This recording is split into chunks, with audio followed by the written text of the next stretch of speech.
कहां से उड़ता है सर? समताप मंडल से उड़ता है। बादल कहां बनते हैं? बोले क्षोभ मंडल में बनते हैं। ये सब जानकारियां हम ला देते हैं। ठीक है, मौसी खाने में क्या लोगी? बोले बेटा तुम्हारे पास क्या है? बोले मौसी हम तो धूल फांकते हैं, हम तो डस्ट का पानी पिलाओ इनको। तो भाई साहब जलवाष्प आते हैं और मौसी को पानी। जब से उड़ान योजना आई है तब से हवाई जहाज आम आदमी की रीच में आ भी गया है। अगर आप चलने पर 6.5 डिग्री की गिरावट होती है। सामान्यतया हिमालय की ऊंचाई हम लोग लगभग, वो आप लोगों ने रट रखा होता है ना, 9 किलोमीटर के आसपास है। तो उससे ये मानते हैं कि ये टेम्परेचर। नमस्कार साथियों, स्वागत है आप सभी का अपनी पाठशाला में। मैं हूं अंकित अवस्थी, आप हैं मेरे साथ में ज्योग्राफी के एक और चैप्टर की तरफ आगे बढ़ते हुए। चैप्टर है एटमॉस्फेयर के बारे में चर्चा करने का। All good. तो आज के सेशन में हम क्या चर्चा कर रहे हैं उसको हम थोड़ा सा डिस्कस करते हैं। जो कंसेप्ट आज हम डील करने वाले हैं वो है किस तरह से एटमॉस्फेयर हमारे लिए ग्रीन हाउस इफेक्ट का काम करता है। किस प्रकार से एटमॉस्फेयर के अंदर पॉल्यूशन हो जाने से या किसी भी प्रकार की ग्रीन हाउस गैस के आ जाने से कैसे हमारे यहां गर्मी बढ़ जाती है, क्यों हमारे यहां ग्लेशियर पिघलने लगते हैं। ये सारी चर्चाएं आज के सेशन में की जानी है। यानी ठीक है, मैंने शुरू कर दिया है। अब भाई मेरा तो आपको बताने का काम है, एक बार आपको इन्फॉर्म कर दिया, अब आपने जैसा कहा मैं चल पड़ा। ठीक है ना? तो चलिए, तो आपने मुझे इजाजत दे दी है और देखिए पूरी तरह से लोकतांत्रिक प्रक्रिया है। आपने इजाजत दी, मैं आगे निकल लिया। आप रोक देते, मैं यहीं चालू हो जाता। ठीक है, आ जाओ फटाक से। तो साहब चर्चा ये है कि आप लोगों के अनुसार फिलहाल आज हम चर्चा कर रहे हैं एटमॉस्फेयर की।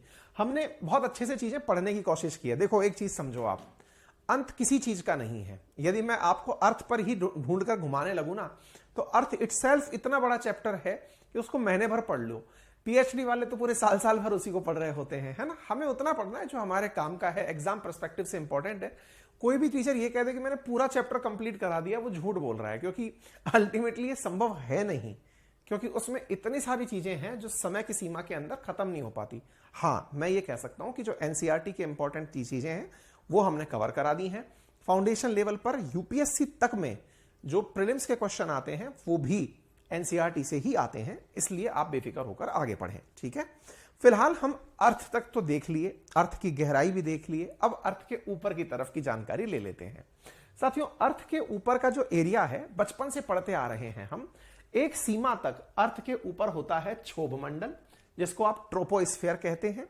इनके किलोमीटर्स आप सबने रटे होते हैं बचपन के अंदर। ठीक है, उसके ऊपर का जो एरिया होता है उसे आपने रटा होता है समताप मंडल के नाम से। यानी अर्थ से ऊपर का जो स्थान है, जो सरफेस के ऊपर का स्थान है, उसे आप रखते हैं क्षोभ मंडल के रूप में। उससे ऊपर के एरिया को रखते हैं समताप मंडल के नाम से। समताप मंडल के ऊपर के एरिया को आप रखते हैं ओजोन मंडल के नाम से। ओजोन मंडल के ऊपर का जो हिस्सा है उसको आप मध्य मंडल के नाम से, और उससे ऊपर थर्मोस्फीयर के नाम से जानकारी प्राप्त करते आए हैं। तो मुझे नहीं लगता कि आप में से किसी भी साथी को ये पुरानी बातें कि क्षोभ मंडल क्या होता है, समताप मंडल क्या होता है, बचपन में हम बहुत रटते थे, आपने भी खूब पढ़ाई की है कि जहाज कहां से उड़ता है सर? समताप मंडल से उड़ता है। बादल कहां बनते हैं? बोले क्षोभ मंडल में बनते हैं। ये सब जानकारियां हमने खूब अच्छे से ली हैं, और अगर आपसे रह गई हैं तो आप समझ जाइएगा आप वाकई में अपनी एलिमेंट्री एजुकेशन में कुछ गड़बड़ करके आए हैं, है ना यार। ये तो बचपन की बात है। बादल कहां होते हैं? क्षोभ मंडल में होते हैं। हवाई जहाज कहां उड़ता है? समताप मंडल में उड़ता है। ओजोन क्या करती है? ओजोन में छेद है। बचपन से सुनते आ रहे हैं ओजोन में छेद है, किसी को दिखाई नहीं दिया है। बचपन से हम लोग सब चीजें सुनते आ रहे हैं, और आपने भी सुनी होंगी। हाँ और ना में फटाफट बोल दीजिए। ठीक है, चलिए आगे बढ़ते हैं। तो अब हम इसी मामले में आपको जब हम एटमॉस्फेयर की तरफ यात्रा कराते हैं तो सबसे ऊपर की चीज, अर्थ के ऊपर का सरफेस, एटमॉस्फेयर, इसकी चर्चा की जा रही है। तो the layer of air found around the earth is called atmosphere. यानी अर्थ के चारों तरफ जो वायु का लेयर पाया जाता है उसे एटमॉस्फेयर कहा जाता है। बेसिक परिभाषा है, due to gravitational force of the earth the atmosphere is formed around it. भाई यहीं पर गैसेस क्यों पाई जाती हैं, पूरे ब्रह्मांड में क्यों नहीं पाई जाती? क्योंकि अर्थ के चारों तरफ अर्थ की ग्रेविटी के कारण गैसेस जो हैं उन्हें खींच कर रखा जाता है, इसलिए अर्थ के चारों तरफ कंडेंस फॉर्म के अंदर गैसेस पाई जाती हैं, जिसे हम एटमॉस्फेयर कहते हैं। अच्छा, एटमॉस्फेयर पर 3 मेन कंपोनेंट पाए जाते हैं। कौन कौन से? गैसेस, वाटर वेपर्स और डस्ट पार्टिकल्स। गैसेस, गैसेस का मतलब जो भी विभिन्न प्रकार की हवा जो आप लोग, अच्छा चलिए मैं एक सिंपल सा क्वेश्चन पूछता हूं, इससे थोड़ा सा अंदाजा लग जाएगा आप गैसेस के बारे में क्या समझते हैं। हम जो लोग सांस के रूप में लेते हैं, आप में से अक्सर ये लोगों को पता तो होता है कि वायुमंडल में एक परसेंटेज है जो कि नाइट्रोजन की है। कमेंट बॉक्स में बताना कितना परसेंटेज नाइट्रोजन होता है एटमॉस्फेयर में, कितना परसेंटेज नाइट्रोजन होता है, जल्दी से बताओ।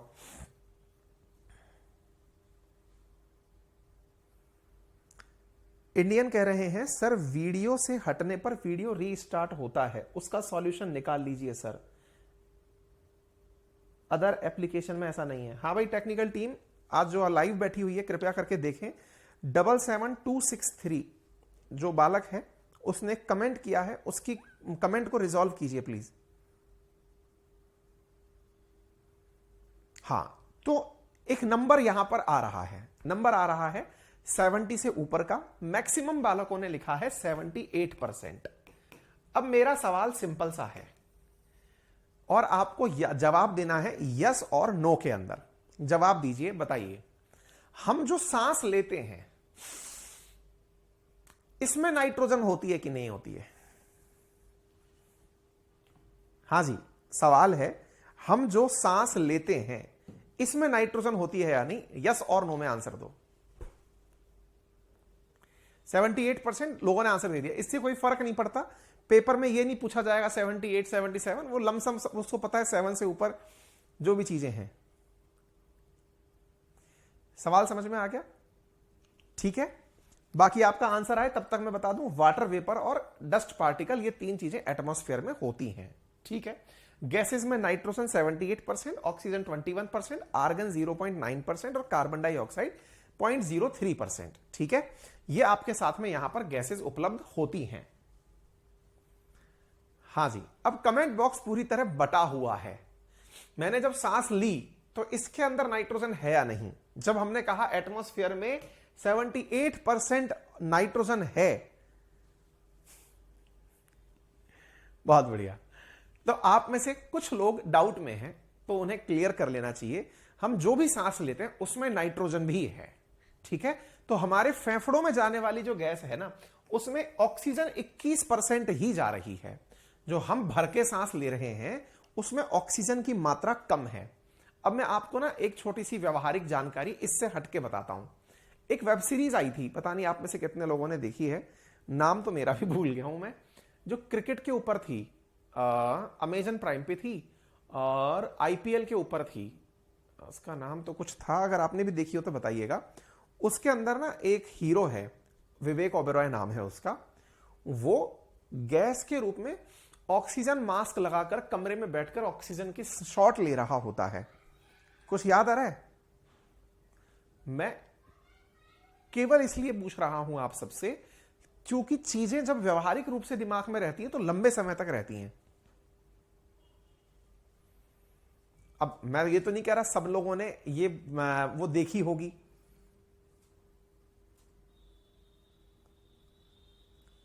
इनसाइड एज, क्या बात है, अरे वाह। तो हमारे व्यूअर्स जो है ना, हमें लगता है कि हमारे ही कोर्स पर पैसा खर्च करते हैं। ठीक है, समझ गए, हम सब्सक्रिप्शन पे भी खर्च करते हैं, बहुत अच्छी बात है। तो इनसाइड एज नामक जो एक वेब सीरीज दिखाई गई है उसमें एक सीन दिखाया गया है।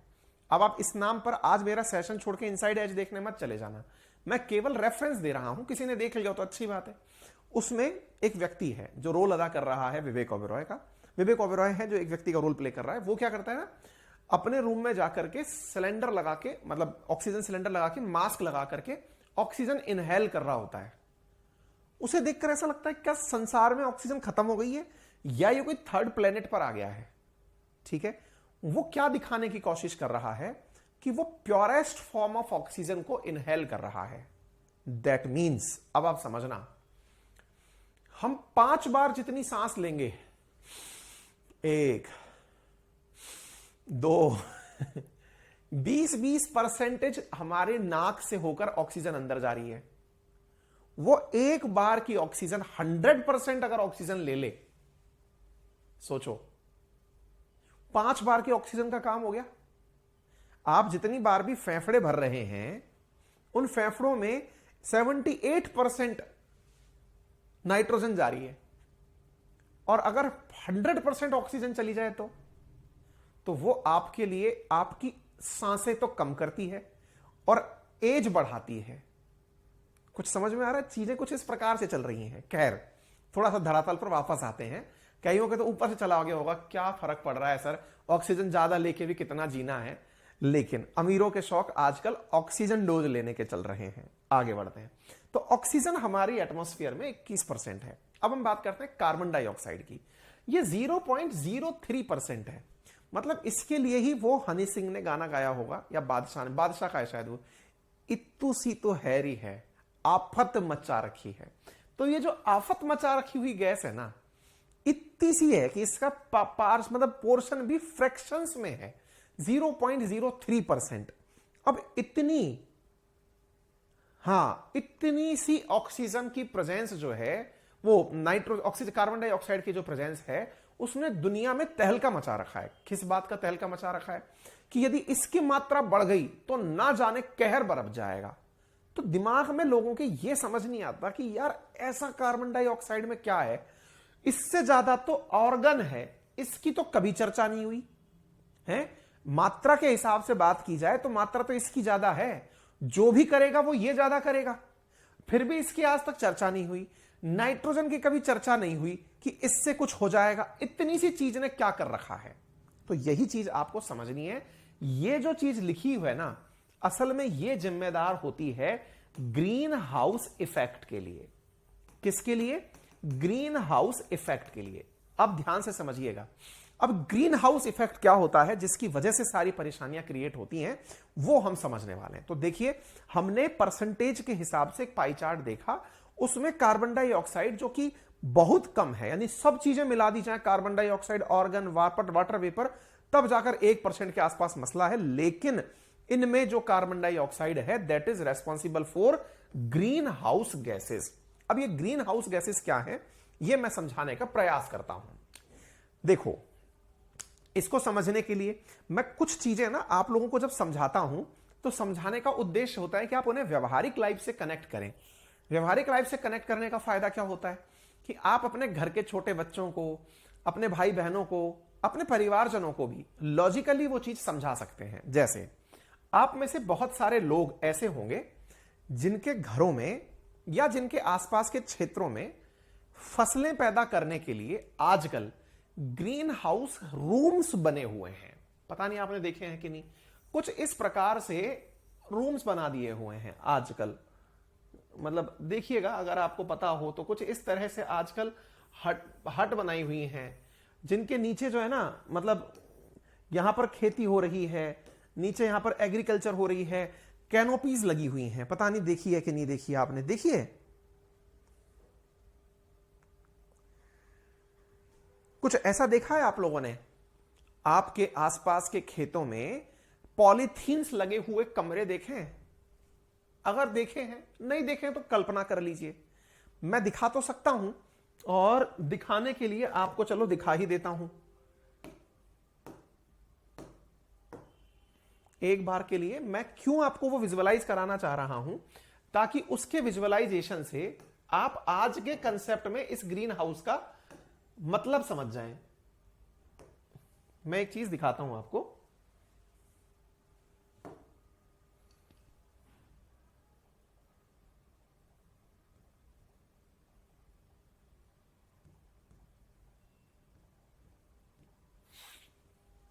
देखो, कुछ इस तरह से आप लोगों ने तस्वीरें देखी होंगी। ग्रीन हाउस, फार्म हाउस कह देते हैं। चलिए,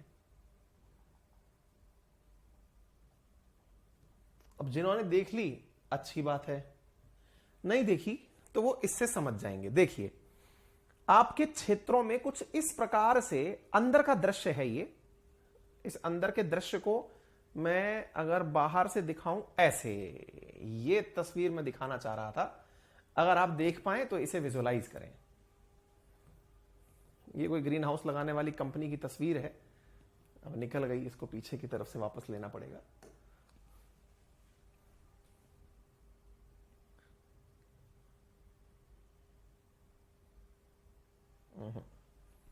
ये ओपन नहीं हो पा रही है।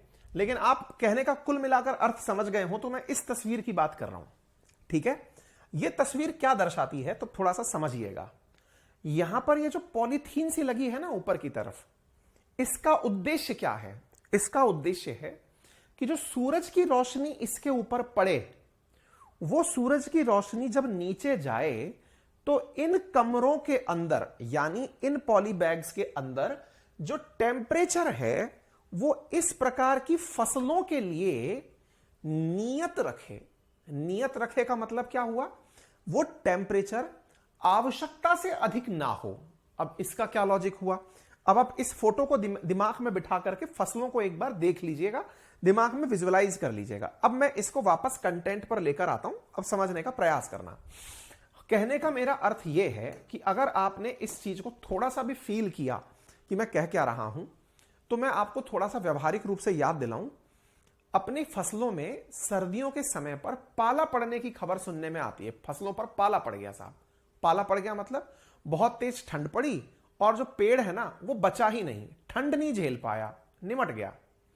ऐसी स्थिति में जिन क्षेत्रों में सर्दी अत्यधिक पड़ती है, वहां पर ऐसी फसलें उगानी हो जो कि एक नियत टेम्परेचर पर सरवाइव करती हो। अर्थात माना कि ये 10 डिग्री सेंटीग्रेड तक तो टेम्परेचर झेल जाएगी, लेकिन उससे नीचे निकल गए तो टेम्परेचर नहीं झेल पाएगी। ऐसी स्थिति में जो टेम्परेचर की रेंज है ना, उसको बचाए रखने के लिए उसके ऊपर कैनोपी लगा दी गई है। अब सवाल बनेगा, ये कैनोपी करती क्या है? उसको समझने के लिए फिलहाल मैं आपको एक छोटा सा पॉइंट यहां समझाने का प्रयास कर रहा हूं। देखो भाई, सूरज की तरफ से जब रोशनी आती है, इलेक्ट्रोमैग्नेटिक वेव जिसे आप कहते हैं, वो अलग अलग तरंग दैर्ध्य की, अलग अलग वेव लेंथ की रेडिएशंस होती हैं। ये तो हमें अच्छे से मालूम है। सूरज की रोशनी इलेक्ट्रोमैग्नेटिक वेव फॉर्म में हम तक पहुंचती है। ये तो कोई रॉकेट साइंस नहीं है। इलेक्ट्रोमैग्नेटिक वेव्स कुछ इस प्रकार से चल रही होती हैं। एक छोटा सा कंसेप्ट है ज्योग्राफी, उसका फिजिक्स का, यदि आप उसे समझ लें तो थोड़ा ग्रीन हाउस गैस का इफेक्ट समझना आसान हो जाएगा। क्या कंसेप्ट है? हम लोगों ने बचपन में एक कंसेप्ट पढ़ा है कि वेव जो है वो कुछ इस प्रकार से ट्रेवल करती है। आप सब अच्छे से जानते होंगे।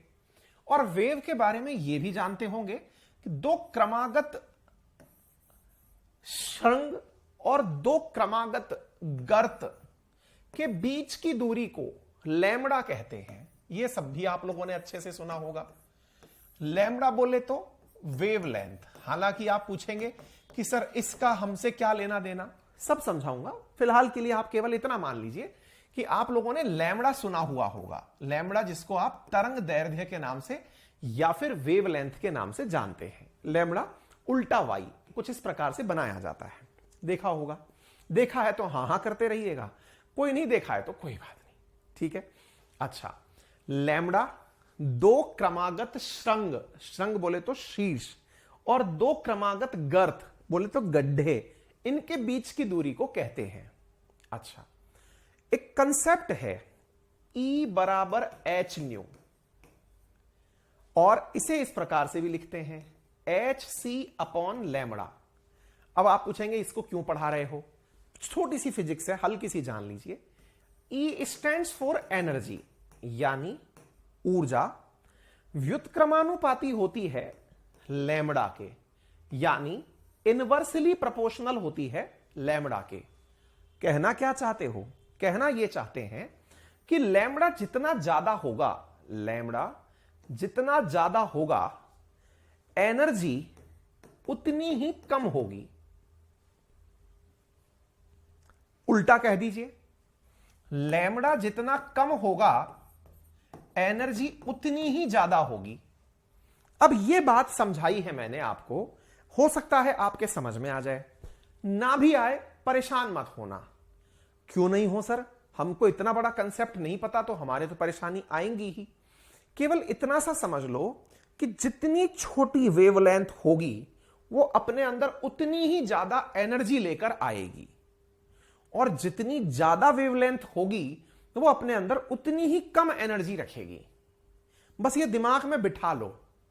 ज्यादा लंबा है, एनर्जी नहीं है, छोटा है, एनर्जी ज्यादा है। ठीक है। फ्रीक्वेंसी लैम्बडा के अपोजिट होती है। फिलहाल मैं आपके सामने फ्रीक्वेंसी की चर्चा नहीं कर रहा हूं। लैम्बडा बढ़ेगा, फ्रीक्वेंसी कम हो जाएगी। निश्चित ही आप में से बहुत सारे लोगों के ऊपर से ये चला गया होगा। क्यों चला गया होगा? कारण है। पढ़ने ज्योग्राफी आए थे, आप फिजिक्स घुसा दिए। घुसाने के पीछे कारण था, वो कारण ही मैं अब लेकर चल रहा हूं। लेकिन प्लीज एक बार के लिए इसका या तो स्क्रीनशॉट ले लीजिए और नहीं तो इसे कहीं लिखकर रख लीजिए। ये केवल इतना सा बताने के लिए यह दृश्य बनाया गया है कि लैम्बडा अगर ज्यादा होगा तो एनर्जी कम होगी और लैम्बडा अगर कम होगा तो एनर्जी ज्यादा होगी। आप इसका एक बार तस्वीर ले लीजिए, क्योंकि यह आपके नोट्स में छपा हुआ नहीं मिलेगा, अपने हिसाब से आप ले लीजिएगा। अब हमने कहा कि ये सूर्यदेव हैं। सूर्यदेव ने अपने पास से यहां से किरणें जमीन पर भेजी। जमीन पर पौधे उगे हुए थे छोटे छोटे से। जमीन पर जब पौधे उगे हुए थे तो सूर्यदेव ने जब अपनी तरफ से विकिरणें भेजी, तो मुझे केवल इतना सा आंसर दो, एनर्जी का सोर्स सूरज है। जब वहां से रेडिएशन निकलकर धरती पर जाएंगी तो धरती इन रेडिएशंस में थोड़ा बहुत कुछ समय के लिए अवशोषित कर लेगी, कुछ को लौटा देगी। मेरा तो इतना सा प्रश्न है और आप उसका जवाब दे सकें तो दें कि जितनी एनर्जी लेकर वेव आई थी, क्या लौटने वाली वेव उतनी ही एनर्जी लेकर लौट जाएगी क्या? यस और नो में आंसर दे दीजिए। दोबारा सुनिए, जितनी एनर्जी लेकर वेव आई थी, तरंग सूरज से अर्थ की तरफ आई थी, उतनी ही वेव लेकर, उतनी ही वैसी की वैसी सेम वेव, उतनी ही एनर्जी लेकर अर्थ से सूरज की तरफ लौट जाएगी क्या? आंसर दे दीजिए।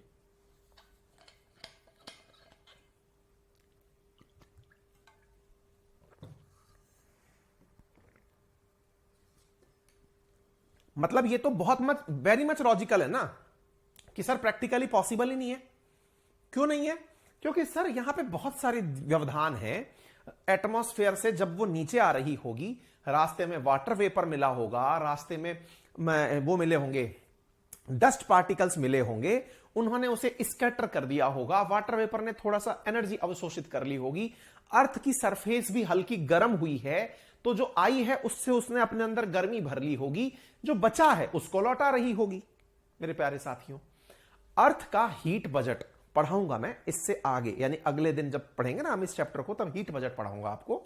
हीट बजट का अर्थ होता है कि सूरज ने जितनी रोशनी भेजी है, कहां भेजी है?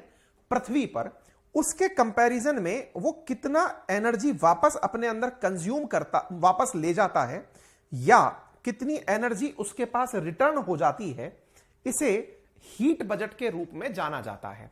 यह हीट बजट हम आपसे डिस्कस जरूर करेंगे, लेकिन उससे पहले मैं आपको जो कहना चाह रहा हूं वो ये है कि आपको यदि ये समझ में आ गया हो, तो अब तक आपको यह समझ में आ गया कि जब सेम एनर्जी लौटकर नहीं जाएगी तो आंसर है क्या? आंसर है साहब, जब सेम एनर्जी लौटकर नहीं जाएगी तो वेवलेंथ लौटने वाली ज्यादा बड़ी होंगी या छोटी होंगी? जल्दी से आंसर दे दीजिए। जब सेम चीज नहीं लौटेगी तो लौटने वाली जो वेवलेंथ होंगी वो छोटी होंगी या बड़ी होंगी?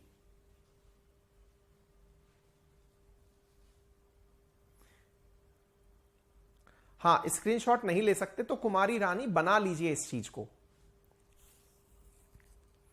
स्क्रीनशॉट नहीं ले सकते, पता है। मैं हीट बजट पढ़ाऊंगा। टोटल जो एनर्जी रिफ्लेक्ट होती है वेव में अर्थ से टकराने के बाद, वो सब चीजें पढ़ाऊंगा। लौटने वाली जो वेवलेंथ होगी वो बड़ी होगी या छोटी होगी? मैंने छुपा के रखा हुआ है अपने पीछे का कंटेंट। जिसने समझ लिया उनको समझ में आ गया होगा। अब मैंने सवाल क्या पूछा है? लौटने वाली वेवलेंथ बड़ी होगी या छोटी होगी? कुछ ने अपने हिसाब से आंसर दे दिया है। मैक्सिमम का आंसर है बड़ी होगी, और जिनका आंसर है छोटी होगी उनसे मेरा एक गुजारिश है, अपने मोबाइल को जमीन पर रखें, जिन्होंने आंसर दिया है छोटी होगी, उनसे एक गुजारिश है, एक जबरदस्त मैं उनको एक्टिविटी सिखा रहा हूं जिसके बाद वो कभी नहीं भूलेंगे। अपने मोबाइल को जमीन पर रखें, ठीक है, रख लिया। अपने राइट हैंड को इस तरह से थोड़ा सा आगे ऐसे लेकर जाएं, ऐसे अपने कान के बिल्कुल पैरेलल। एक बहुत तगड़ी चीज सिखाने जा रहा हूं। मैंने सवाल क्या पूछा था, लौटने वाली वेवलेंथ बड़ी होगी या छोटी होगी? जिन्होंने जवाब दिया है छोटी होगी, उनसे गुजारिश है कि अपने हाथ को अपने पास कान के पैरेलल लेके जाएं। आज के बाद वो कभी नहीं भूलेंगे, ठीक है? और इस कान को 90 किलोमीटर प्रति घंटे की रफ्तार से इस हाथ को अपने गाल पर खींच के मारें। देखिए आनंद आ जाएगा, फिर भूलोगे ही नहीं। फिर से सुन लीजिए, बड़ी आसान सी प्रक्रिया है। हाथ को लें, अपने हाथ को बिल्कुल गाल के पैरेलल ले आएं और लेकर के एकदम 90 की स्पीड से अपने गाल पर टिकाएं। उसके बाद आप भूलेंगे ही नहीं, ठीक है? अब जिन्हें करंट लग चुका है, अब वो करंट लगे हुए विद्यार्थी अब इस चीज को दोबारा देख लें। इतनी देर से मैं क्या पूछ रहा था कि लौटने वाली विकिरण की ऊर्जा कम होगी या ज्यादा होगी? जवाब था ऊर्जा कम होगी। ये रही कम ऊर्जा। मैं यहां छुप के क्यों खड़ा हो गया था? मैंने इसलिए कहा था ना स्क्रीनशॉट बना लेना। मैंने इसीलिए कहा था खुद से ड्रॉ कर लेना। कुछ बुद्धिजीवियों ने नहीं किया, उनके ऊपर से निकल गया। उन्हें लगता है कि ऑनलाइन के मास्टर जी पीट थोड़ी सकते हैं, पिटवा तो सकते हैं ना। अब देखो, हमने इसीलिए आपको इसे हाइड कर लिया था। एनर्जी कम होगी अगर ये लाइन बोली है, दैट मींस लैम्डा बढ़ा हुआ होगा। लैम्डा बढ़ा हुआ होगा, आपसे यही पूछा है। बताइए वेवलेंथ बढ़ी हुई होगी या नहीं? आपने कहा छोटी होगी। जिन्होंने छोटी कहा उनका हमने इलाज कर दिया है। अब ये बढ़ी हुई वेवलेंथ लौटने लगेगी, ठीक है? अब आपको यह तो समझ में आ गया कि जब बढ़ी हुई वेवलेंथ, क्योंकि अब उसकी एनर्जी कम हो चुकी है तो ज्यादा मतलब बढ़ी हुई वेवलेंथ लौटने लगेगी। तो ये जो बढ़ी हुई वेवलेंथ है, इसमें ऊर्जा तो बची नहीं। ऊर्जा बची नहीं ना, तो इसके रास्ते में जैसे ही कोई व्यवधान आता है जिसमें ऊर्जा नहीं है और वो जाने लग रहा है, उसको भाई साहब चलने की हिम्मत ही नहीं हो रही है, फिर भी वो लुढ़कता जा रहा है, पड़कता जा रहा है, चलता जा रहा है, तो जिसमें ऊर्जा नहीं है वो रास्ते में जैसे ही कोई उसके व्यवधान आएगा, वो वहीं पर गर्दन झुका देगा या वहीं पर ही ढेर हो जाएगा। अरे भाई साहब अब नहीं चला जाएगा हमसे। फिर से समझो, सूरज की तरफ से एनर्जी यहां तक आई, रास्ते में उसे यहां पर भाई साहब मिले एटमॉस्फेयर के नाम से। एटमॉस्फेयर ने ऊर्जा मौसी से पूछा, ऊर्जा मौसी कहां जा रही हो? बोले बेटा अपनी बहन से मिलने जा रही हूं। पहुंच गई साहब, यहां पर पहुंची तो यहां पर बच्चों ने ऊर्जा मौसी को थका दिया। ऊर्जा मौसी थक गई।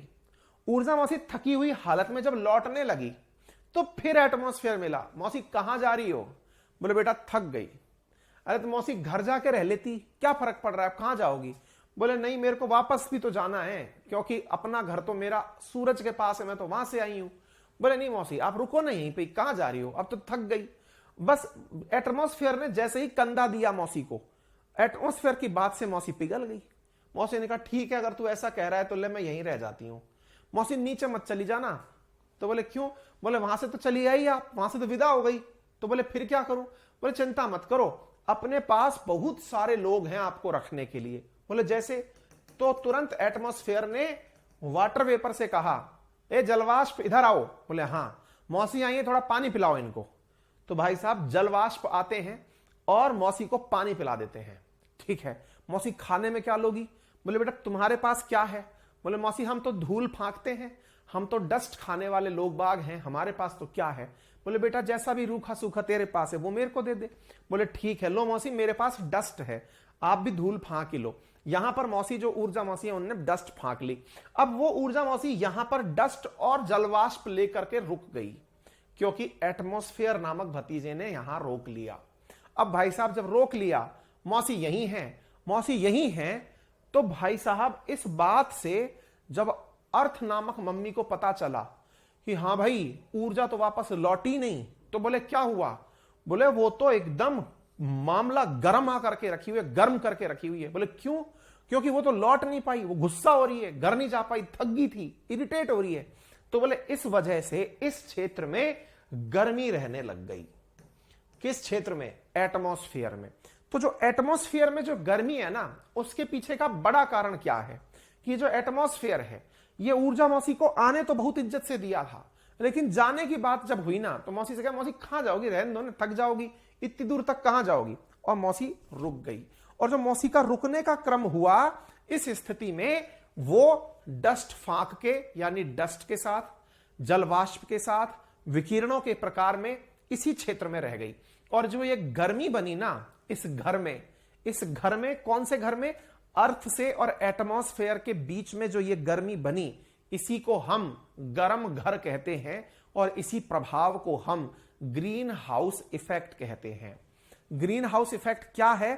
असल मायने में एटमॉस्फेयर में उपस्थित गैसों की वजह से, जलवाष्प की वजह से जो तापमान वृद्धि होती है, इसे ग्रीन हाउस इफेक्ट के नाम से जाना जाता है। असल में यह ग्रीन हाउस इफेक्ट के कारण जो गर्मी हुई है, इसे तो ग्लोबल वार्मिंग कहते हैं, लेकिन ग्लोबल वार्मिंग का जो कारण है वो इस हाउस जैसा इफेक्ट है, जिसे आजकल बहुत सारे लोग अपने फार्म हाउसेस में वैसा ही एक घर बनाकर रखते हैं।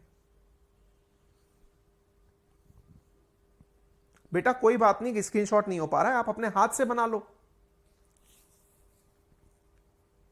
पंकज कुमार पूछ रहे हैं, सर आप भी ऐसी स्टोरी कैसे बना लेते हो? 10 साल हो गए शादी को। शादी 10 साल तक नहीं चल सकती अगर आपको स्टोरी बनाना नहीं आता तो। आना चाहिए, आप भी सीख जाओगे जब शादी होगी। स्टोरी बनाना बहुत आसान है, बात करते करते बन जाती है। ठीक है, तो कहने का अर्थ क्या है कि कुल मिलाकर के, अब जैसे खेत है ना, तो उस खेत के ऊपर, अब आपको लॉजिकल समझ में आ जाएगा कि वो खेत के ऊपर जो कैनोपी लगाते हैं ना, उसका लॉजिक क्या है। क्लियर हो गया ना उसका लॉजिक क्या है? सूरज की रोशनी खेत तक आई थी, छन करके अंदर तो आ गई, जब लौटने लगी तो उस कैनोपी ने अपने ही अंदर उस रेडिएशन को रोकने का कार्य किया। इस वजह से अंदर का तापमान बाहर के तापमान की तुलना में ज्यादा हो गया।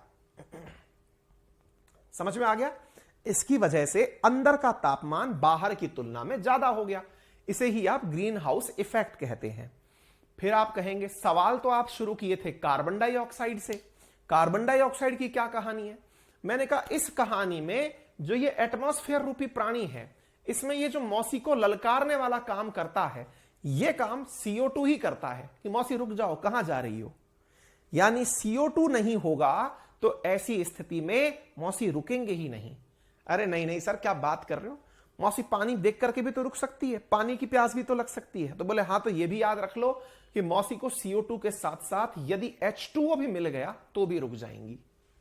यानी कार्बन डाइऑक्साइड हो, वाटर वेपर हो, डस्ट पार्टिकल्स हो, O3 हो यानी ओजोन हो, N2O हो, CFC हो, HFC हो, फ्लोराइड हो, ये सारे वो एलिमेंट हैं जो मौसी को रोकने का कार्य करते हैं। अर्थात ये पूरी प्रक्रिया किस चीज की निकल कर आई? ग्रीन हाउस इफेक्ट की निकल आई। चलिए आगे बढ़ते हैं। उम्मीद है आप इस बात को अब समझ गए होंगे। क्लियर? ये है CO2 जिसने सारा माहौल गर्म कर दिया। भाई साहब, एनर्जी पाकर के जलवाष्प को तो यह लगता है कि अब तो मैं ही मैं हूं, दूसरा कोई नहीं। ऐसी धारणा जब उसके अंदर आती है, एक तो एनर्जी आ गई। सोचो, हवा के प्रवाह से कई बार जब तिनका आसमान में उड़ने लगता है तो उसे लगता है कि इस पूरी दुनिया का राजा मैं हूं।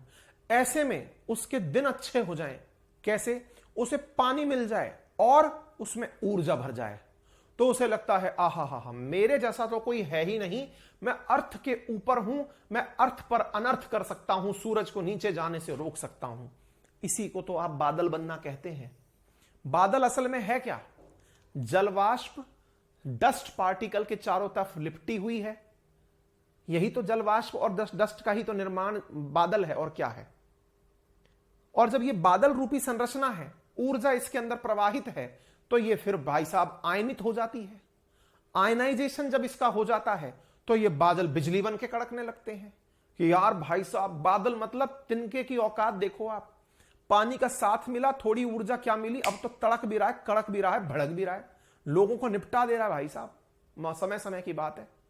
लेकिन जब आप में गर्व गुमान में बदलता है, घमंड में बदलता है, तो आना जमीन पर ही पड़ता है, और उसी को आप बारिश कहते हैं। कहने का मतलब यह है, कि बादल का बनना जहां एटमॉस्फेयर में संभव है वाटर वेपर के कारण। इसीलिए आपने घर में अपने बुजुर्गों को कहते हुए सुना होगा, बोले क्या, आपने घर के बुजुर्गों को कहते सुना होगा, आज गर्मी हो रही है, बादल हो रहे हैं क्या। अगर आपने ये बात सुनी है तो एक बार के लिए हां हां हां हां कर दीजिए।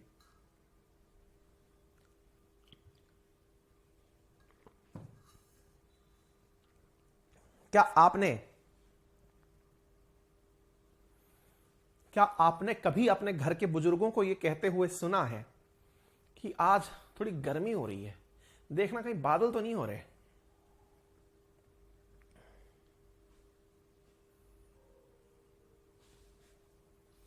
साइंस की क्लास के बारे में कुछ कीजिए। देवी जी साइंस से बहुत पहले हाथ जोड़ लिए, थक गए पढ़ा पढ़ा के, साइंस इतनी पढ़ा ली, खूब आईआईटी वालों को पढ़ा ली, खूब नेट जेआरएफ वालों को पढ़ा ली, इतनी पढ़ा ली कि हो गई बोरियत, अब ना पढ़ाई जाएगी हमसे, थक गए हम साइंस पढ़ा पढ़ा के। बहुत पहले संन्यास ले लिया, 3-4 साल हो गए। आईआईटी जेईई के बच्चों को खूब बढ़िया बढ़िया रैंक दिलवा दी, टॉप 10 में बच्चे सेलेक्ट करवा दिए, खूब एमएससी वालों को पढ़ा दी, केमिस्ट्री खूब चिपका के पढ़ाई है बढ़िया से, और खूब पढ़ के गए थे आईआईटी फाईआईटी। अब ना हो पाएगा भैया, साइंस का नाम मत लेना हमसे, बाकी सब सही है। तुम कह दो हमें संस्कृत पढ़ानी, हम पढ़ के पढ़ा देंगे, संस्कृत पढ़ा देंगे, साइंस का नाम मत लेना। मतलब सोच लो, कहते कहते डकार आ गई, शरीर ने कहा अंकित हाँ मत कर देना। ठीक है, चलो तो क्लियर है। तो CO2 की कहानी समझ में आ गई, बादल बनने की कहानी समझ में आ गई, और बादलों से गर्मी होती है तो स्वाभाविक है कि वो एक ग्रीन हाउस इफेक्ट है, वो आपके क्लियर हो गया होगा। ठीक है, चलिए अब आगे बढ़ते हैं। इससे संबंधित कुछ एग्रीमेंट्स हैं जिनको आप एक बार के लिए रीडिंग लगा लेना, क्योटो एग्रीमेंट, या कभी मैं डिटेल में जब एनवायरमेंट के मुद्दे डिस्कस करूंगा तब मैं आपको इनके बारे में बताऊंगा। वाटर वेपर की बात करें तो ग्रीन हाउस इफेक्ट भी वाटर वेपर के कारण होता है। समटाइम्स ना कुछ बच्चे इस बात में गलती कर जाते हैं। क्या? Green house effect. Green house effect का मतलब क्या हुआ कि भाई अभी तो समझाया ना, तो वाटर वेपर, ये कई बार पेपर में पूछा जाता है, ग्रीन हाउस इफेक्ट के लिए वाटर वेपर मतलब which of the following is responsible for the green house effect, उसमें ऑप्शन में वाटर वेपर भी होता है। हम सोचते हैं ये तो हमारे जीवन के लिए जरूरी तत्व है, ये कैसे करेगा, वो भी ऐसे ही करता है। ठीक है ना, मैंने समझा तो दिया अभी आपको, तो इसमें कोई रॉकेट साइंस नहीं है। ये बता दिया हमने, water vapour is essential for the cloud formation, कहानियों में बता दी हैं ये सब बातें। मतलब इस पेज को पढ़कर के अंदर से गुदगुदी आनी चाहिए कि पेज आया नहीं, उससे पहले तो अपन ने कहानी में सीख लिया वाटर वेपर क्या करता है?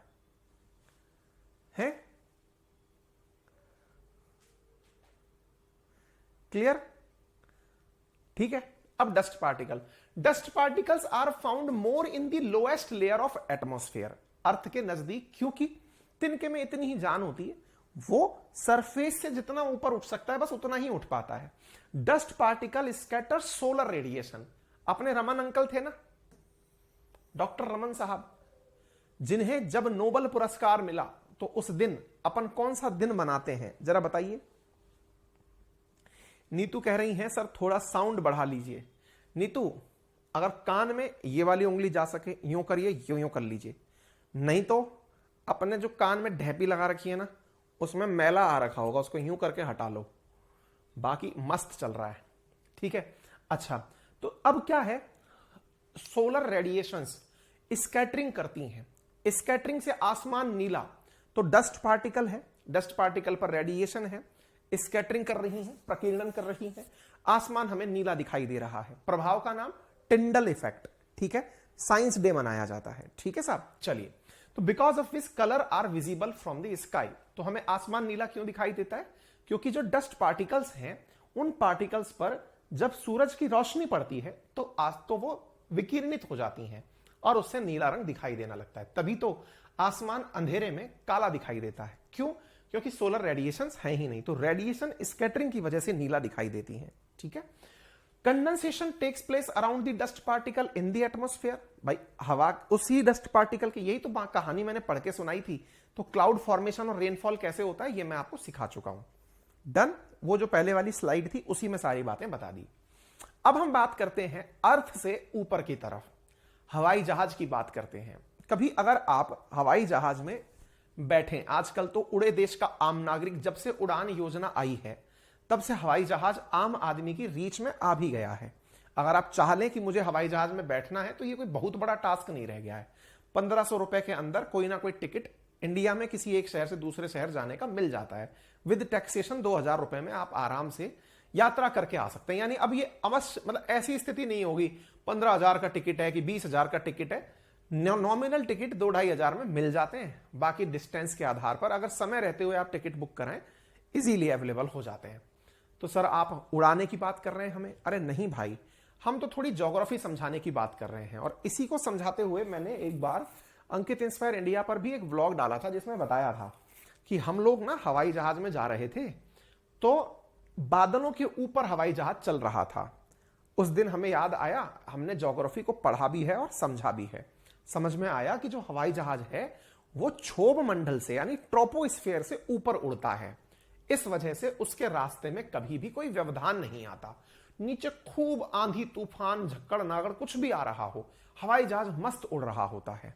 लेकिन आना तो धरती पर ही है, जो जितना उड़ेगा उतना ही नीचे आना है।